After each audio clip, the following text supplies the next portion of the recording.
Alright, so welcome back to our channel. Well, today meron tayong explore, meron tayong i-venture na bagong activity sa ating buhay. Well, hindi naman siya masama and hindi naman siya lost, no? So, I'll try busking. Medyo makulimlim siya, pero hindi naman siya ulan kasi may araw dito. Ganda niya araw. So doon tayo magta-try ngayon sa Toyohashi Station. So siguro 1 hour or 1.5 hour lang tayo doon. And kasi pagkatapos doon, kailangan ko pumunta ng Korea. Kasi meron tayong i-assist na Vietnamese for clinic. Okay? So samahan niyo ako sa ating vlog ngayon. Let's go!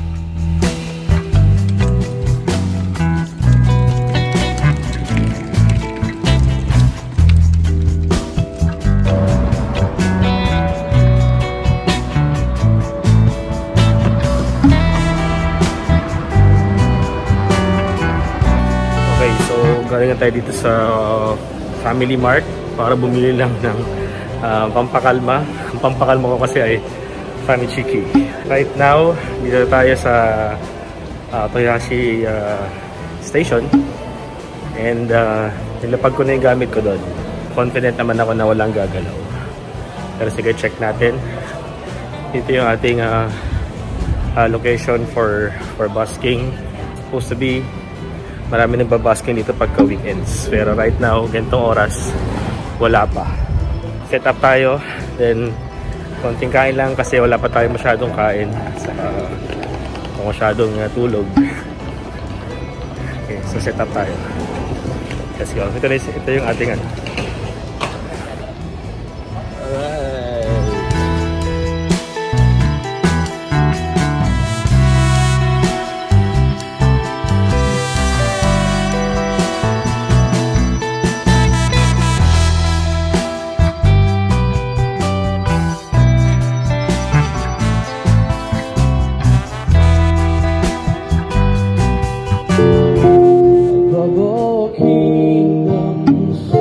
Above all thrones, above all wonders the world's ever known, above all wealth and treasures of the earth, there's no way to measure what you're worth. Crucified, laid behind a stone, you live to die, rejected and alone, like a rose trampled on the ground. You took the fall and thought of me,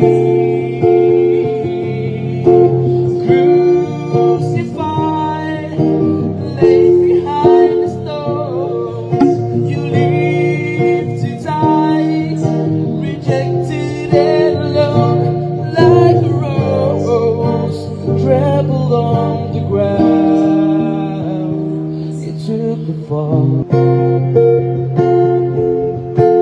Sabi tayo, kino kami ni Dikiru Kotoga. Okay, so naubusan na ng battery yung ating cellphone kanina. Kaya yung live natin naputol siya actually. So hindi na rin ako masyadong nakapag-vlog dahil nga wala ng battery. Well, dumiskarte tayo ng charger. And right now dito tayo sa Korea. And kakagaling lang natin doon sa clinic. Clinic. So nag-assist tayo ng isang Vietnamese. And napakahirap kasi hindi naman ako marunong mag-Vietnamese. Kaya more on kami, Google Translate na ginamit namin. And pauwi na sana ako. Yung gamit ko, kasi dala-dala ko yung gitara saka yung amplifier. Iniwan ko doon sa apartment ng mga trainees. Sa ngayon, wala pa sila sa kanilang apartment, sa kanilang mga room. Andun doon sila sa kusina ni nanay. So sige, punta muna tayo doon. Maghalo-halo muna tayo. Let's go. Kung halimbawa nagsisilpon ako muna dyan. Masilat na ako eh. Mga kapunso yun. Oo. Wala na naman. Kung mawawala yun kasi pag after na ng ano yun, parang pollen allergy yun.